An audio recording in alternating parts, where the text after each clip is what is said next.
ஒரு மாநில கட்சிகளை அடிமையாக்குகிறது அப்படின்னா எவ்வளவு சர்வாதிகார பாஜக அப்படின்னு வார்த்தை யூஸ் பண்ணல. நீங்க இருக்கலாமே. இல்ல நீங்க அப்படி பண்ணியிருந்தா பாஜகவுக்கான டைரக்ட் அட்டாக். ஆனா அப்படி பண்ணலையே அவரு. இல்ல நீங்க சொல்லி நீங்க எழுதி வேணா கொடுங்க, அடுத்து அப்படி பேசுவாரு.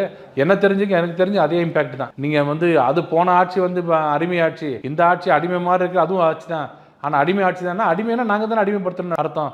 அடுத்த நிமிஷமே ஊழல் நான் இப்போ செய்ய மாட்டேன். நான் என்ன கேட்குறேன், ஒரே வார்த்தை, நீங்கள் மைனாரிட்டிக்கு மதவாத சக்திகள்ன்றீங்க. ஒரு எக்ஸாம்பிள் நீங்கள் கொடுக்கணும்.